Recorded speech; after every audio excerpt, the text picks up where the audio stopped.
Salut à tous, c'est Seb, j'espère que tout le monde va bien, moi ça va tranquille, je sors du boulot. Une petite vidéo imprévue, parce que d'habitude je vous fais ça le matin, c'est tranquille. Là, les beaux jours reviennent, donc je me suis dit allez c'est bon, on sort la caméra et ça va être cool. Avant toute chose, si toi aussi tu veux obtenir ton indépendance financière, abonne-toi à la chaîne, comme ça on peut partager nos aventures ensemble. Et like la vidéo si elle te plaît et partage-la forcément sur tes réseaux sociaux. Alors pourquoi cette vidéo aujourd'hui? Parce qu'il y a quelques jours, on m'a remonté par rapport à la vidéo que j'ai postée sur le test du site rendement locatif, du calculateur rendement locatif. On m'a fait remonter qu'effectivement je prenais un exemple sur une maison qui faisait 75 mètres carrés. Hein, c'était un 3 ou 4 pièces de base et moi dans mes projections je m'étais dit, je pense que je voulais le transformer en 5 chambres. Alors effectivement 5 chambres pour 75 mètres carrés, on serait tenté de se dire ça fait petit quand même, il reste plus beaucoup d'espace pour un espace de vie ou pour une deuxième salle de bain, ça fait un peu léger. Alors effectivement, j'ai pas bien réfléchi, c'était surtout pour prendre un exemple sur le site rendement locatif pour vous montrer comment il fonctionnait. Maintenant, c'est vrai que dans les projections, il faut réfléchir un petit peu plus. Alors, faut savoir tout simplement que la loi légale, c'est quoi? C'est que vous devez, par exemple, en colocation, donc à partir de 2 personnes, votre logement doit faire minimum 16 mètres carrés. Donc vous voyez, même pour 2 personnes, c'est très petit, mais la loi elle est comme ça, c'est 16 mètres carrés pour 2. Et du coup, 9 mètres carrés supplémentaires par personne. Donc si vous êtes 3 personnes, légalement, c'est 25 mètres carrés.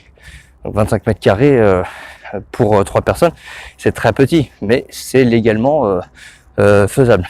Et donc après pareil, 9 mètres carrés, donc pour 4 personnes, c'est 34 mètres carrés, 43 pour 5 personnes. Donc la maison, pour les 5 personnes que j'avais initialement calculé, elle pourrait faire 43 mètres carrés. Elle en fait 75, donc c'est faisable. Après, certes, comme m'a fait remarquer la personne, c'est petit, hein. Donc si on veut offrir effectivement du confort et un certain standing et de la valeur aux locataires, il faut apporter beaucoup de choses. Après, c'est vrai que le prix va jouer beaucoup. Donc si vous louez 43 mètres carrés à 5 personnes, c'est sûr que vous pourrez pas louer 500 € la chambre. Enfin, si plus est qu'il y ait 5 chambres. Hein. Alors, et après, au niveau depuis la loi Elan, en fait, si on le loue en bail individuel, avant il était tenu d'avoir un espace individuel de 14 mètres carrés. Et maintenant ça a changé, même en bail individuel, on peut quand même louer un espace, avec un espace individuel de 9 mètres carrés.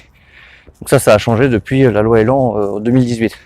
Donc c'est cool parce que maintenant, si on peut offrir de la valeur au locataire en lui disant que c'est des baux individuels du coup, qui sont pas liés par le contrat collectif qui, s'il y en a un qui payait pas, il devait le payer à sa place, etc.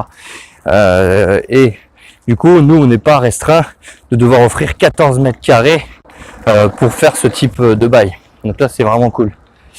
Voilà, donc c'était une petite vidéo juste pour répondre à ça. Effectivement, j'avais pas fait les calculs, j'avais pas bien réfléchi. C'est bien de revenir pareil sur ces erreurs. Hein. Tout le monde fait des erreurs. Après, c'est pas vraiment une erreur en soi, vu que je suis dans la légalité. Certes, effectivement, je n'aurais pas pu louer 500 € la chambre ou 400 € comme j'avais fait dans les calculs. Voilà, donc si la vidéo te plaît, mets un like, toujours pense à t'abonner. Et je te dis à plus pour une prochaine vidéo. Allez, ciao. Ah oui, aussi, toujours n'oublie pas, va chercher les petits cadeaux dans la barre de description. C'est pour toi, c'est gratuit, c'est important. Ciao.